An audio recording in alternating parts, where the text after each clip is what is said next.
We're sitting up in the Feller Club room of Carver Hawkeye Arena with a Storm Lake St. Mary's legend and a lifelong Hawkeye fan, and the man on whom the hopes of Hawkeye basketball fans rest currently, Ben McCollum. Ben, we appreciate you joining us today. Ben, you've been transitioning into this role as Hawkeye head coach now. Just tell me about maybe a moment for you where you've really had it sink in, where you're like, gosh, I'm the head coach of the Hawkeyes now.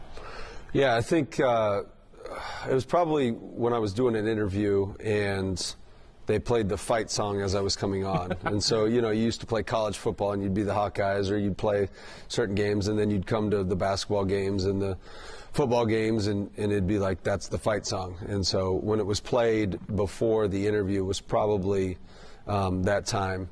But, outside of that, it's just business as usual and work as usual, and we try to do that. And legend, Storm Lake St. Mary's legend. I'm not sure if I'm a legend at this point, but former All-Stater, as far as I can tell. Yeah, I was, but if you ask my mom, I probably would be a legend. You ask anybody else, I was a good player. So, I know I was talking to one of your assistant coaches, Josh Sash, and he really talked about that, running the stairs out there in Carver and really thinking to himself, I'm working for the Hawkeyes right now. I'm in Carver Hawkeye Arena. Do you still have some of those moments sink in for you? No, not as much. I think that obviously it's exciting, and you're coaching at the highest level, and you're coaching the University of Iowa, a place, Iowa City I was born. I don't think you think about it a ton, because I think too often if you have a sense of what I call a rival, if you feel like you've arrived at your destination too much, then you'll stop growing and stop improving and stop getting better. So there's certain moments it's like, well, this is cool, but you just have to make sure that you continue to work and continue to grow it, because that's what you want is to win at a high level at a place like this. What are some of the challenges that come along with going from, just a couple of years ago you were Division II coach, then you were at Drake, and now at Iowa, which is a big jump for a couple of years. What are some major difficulties or challenges that go along with coaching at this level versus where you've been the last few years? Yeah, honestly, the coaching isn't much different. I honestly thought that, obviously I haven't coached a Big Ten game yet, but some of the coaches at Division II I thought were, from an X's and O's, were more difficult to go against than some of the ones at Division I.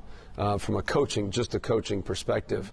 I think your biggest difference is obviously the talent 1 through 8. Everybody's good that comes in the game. There's not a bad player that comes in the game at this level. And then just the recruiting piece of it, I still think it's similar. I think there's just a supply-demand component that goes with it, meaning there's only so much supply and there's a lot of demand. Yeah. Tell me about this roster that you've got filled out right now, because you've had a lot of good players come in here, a lot of good transfers. It took a couple months to finally make it take shape, but now we've got this Hawkeye team. How's it been looking in practice now? I think good. We've got a lot of length at every position. We're positionally good sized. Outside of maybe a 5, we have one 6'11" kid. We don't have a 7-footer. But every other position is going to be long, skilled. Can dribble, shoot, pass, can do all those different things. So there'll be a level of versatility where we can slide positions, which is really nice. We got great kids. All the kids are, competitive and want to serve each other, and so it's been great so far this summer. You have your son on the roster now. I don't know if you've had a chance to coach one of your own children before, but what's that like in practice so far, getting a chance to coach your own son? Yeah, it's great. You see him probably more often now, but which is great. When you coach, though, you don't really view it as that. It's kind of like a coach, and then he would come home and he's a different person essentially, and so you're able to separate the two from being your son, which is off the floor, and then when you go to practice, he's another player for you, and so just making sure that you separate those two. But he's he understands our culture. He's so competitive and plays so hard, which has really been helpful during our summer workouts. Tell me about the reception that you've had from Hawkeye fans so far, because it seems like from day one, you walked in your opening entrance and you had the people in the white shirts and the yellow ties, and it seems like from day one, Hawkeye fans have really embraced you. I haven't lost a game yet, so we're undefeated. So of course they're embracing me. No, it's been great. And I expected that. I expected that from Iowa fans that hey, they're gonna support and they're gonna be out, and they want the program to be to be great, and so do we. And so we need to make sure that we do this thing together. And sport's been great. People have been great. So can't complain there. As a Hawkeye fan growing up, I want to hear about some of your favorite memories watching the Hawkeyes. Anything that sticks out is like, did you go to a lot of games over here in Iowa City, or what was maybe a special moment for you when you were in middle school, high school?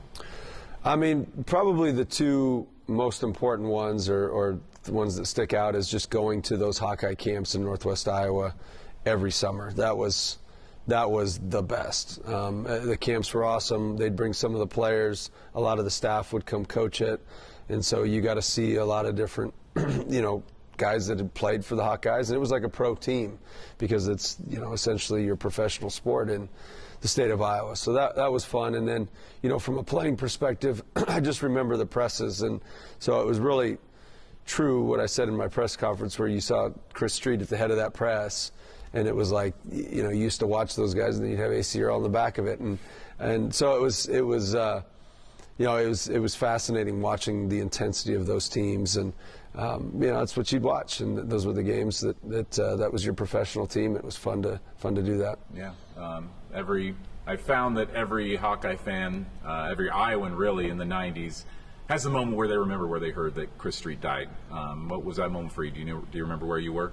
I mean, I was a lot younger, okay. And so it was more just, you remember the signs in everyone yards and the T-shirts and that sort of thing. And so I have relatives from Indianola as well, really? so I kind of knew everything growing up and the history of how good he was, and then he went and played, and they had all those tough Iowa kids that played for them and pressed for them on top of it. And so obviously with that particular situation, I was so young that I recall watching him play, and I recalled all that stuff, but specifically to that specific day, it wasn't it wasn't probably like it was for people that were around him constantly. Sure. But then all the things that went with that is what really is what Iowa basketball stands for, and so that's more what you remember. But I had an autographed ball and everything. Really? It was one of the last ones, because it was like a week before that had happened. Wow. I got the autographed ball. Because I think I got it for Christmas. So it wasn't the week. It was a little bit of time before that. So where's that autographed ball right now? It's in storage right now because we're moving. Okay. But I have it, and it gets displayed. It's actually the whole team, so it's pretty really? cool. Yeah. How's the office coming together? Do you have your decorations, everything set up so far in your office? No, don't have anything done Nothing. yet. Okay. Nothing. No, it's still the same as what it was, and so our biggest priority was making sure that we got our players together, our staff together, get our schedule together, start recruiting 26 and 27 class, and so that was probably the lowest on my priority list. You've got a couple of months still to go, so who are some other Hawkeyes that you remember meeting, maybe growing up? Anybody else that you would have still had a picture of, or anybody with you had? I mean, all of them, really. I mean, really? I met as many as you can. Any ones that would come to the Iowa Hawkeye camp over there, or I'd come over here. I mean, I remember watching guys growing up in high school as well, just even like Dean Oliver. I remember when he was young and was playing for Mason City High, and Ricky Davis was around that time, and just watching those guys grow up. And then obviously they went to play for the Hawkeyes. Yeah. And so, I mean, any and all of them. I mean, there's a lot. There's not like one specific person that was like, oh my, that was the guy that was so cool to meet. Mm-hmm. Yeah. Let's talk a little bit about NCAA basketball, where the state of the sport is right now. The committee right now has decided that they're going to stick with a 68-team format for the tournament. Are you a coach who likes the idea of expansion? Do you like a 68-team field? Where do you kind of stand on that? Boy, I don't really have an opinion in regards to that. I don't. To win the tournament, you got to be in the top 68 anyway. Mm-hmm. And so I think the only thing that it probably does, just coming from the mid-major level, is had we not won that conference tournament, I'm not sure that we would have been in the NCAA tournament at Drake. Right. And we had 30 wins, or 29 at the time, so we would have stopped at 29 wins. And and then Indiana State the year before that, didn't make the NCAA tournament. So can you open it up to where some of your mid-plus leagues, their conference regular season champion can also make it, you know, or something like that, and then expand the field to add those teams. Because a lot of your expansion is going to be, you know, now instead of taking the 8th or 9th best team in a a power conference, now they're going to take the 10th and the 11th and the 12th, and it's like, okay, well, if you expand it to take some of these mid-plus teams, I think that's good. But if you expand it to just take, now you take the 12th best team in the power conference, then I'm not sure that that's what they need to do it for. Yeah. Do you think that mid-majors have continued to get better over the years? We're seeing a place right now where mid-majors are at some of the best that they've been? Boy, I think maybe specific ones would be. I think the thing is they put a lot of weight into just a conference tournament. And so I think we need to make sure that you still put into the regular season conference championship as well, which is something that I don't think they've, I don't think they do a lot of, because at the mid-major level, you don't get to play a power conference schedule. So your strength of schedule is going to go down just because you're in a certain conference. And so I don't know that it's, stronger than ever necessarily, because a lot of the kids are transferring up anyway, and so the teams get disbanded pretty quickly. Sure. I don't know how much basketball you've taken in the offseason, but you've got one player who we haven't had a chance to see in practice yet, and Alvaro Folgueiras, because he's been playing on the international stage. Have you had a chance to watch some of his games in the Euro level? Yeah, he's practiced. So he's practiced for the first 2 weeks. Yep. He was here for the first 2 weeks. Yeah, he was great. He was really good when he was here. He was starting to make a lot of jumps, and it's a tricky deal where when they go play, and it's so different, the style of play is so different with their international team based on who shows up and who plays. And so, but when he was here, he was great. Elite passer, very intense, very physical. Did a lot of good things when he was here. Yeah. I know that, the tradition of a coach would just be to say, everybody obviously is going to be great and is going to be fun to watch, but is there anybody that really stands out on this team where you think Hawkeye fans are really going to love this person, they're really going to love this guy? Other than Bennett St? Yeah. I mean, Bennett's obviously going to, I mean, he's a good basketball player. He shares the ball. He's a great human being. He works hard. He does everything that you want to see in a college basketball player. He's going to be a blast to watch, and I think people really enjoy him. Obviously, his game transitioned really well from Division II to Drake.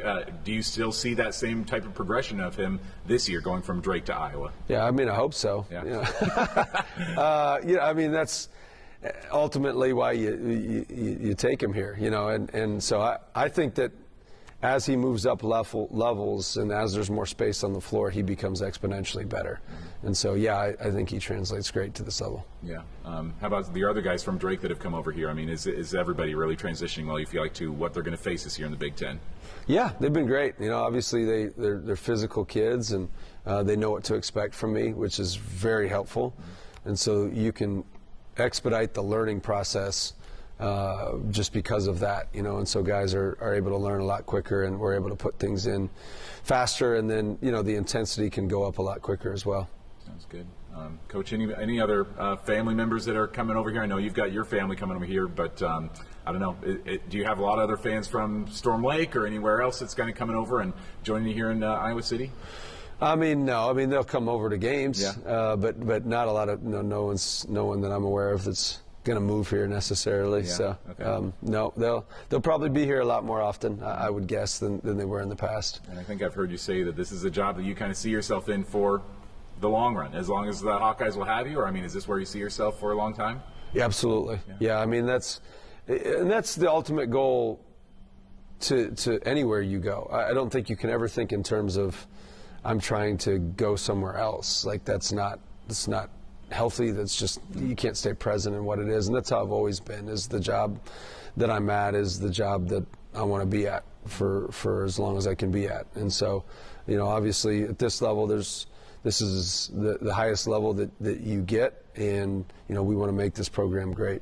Season starts in about 2.5 months. Coach McCollum, appreciate you joining us. Thank you, sir.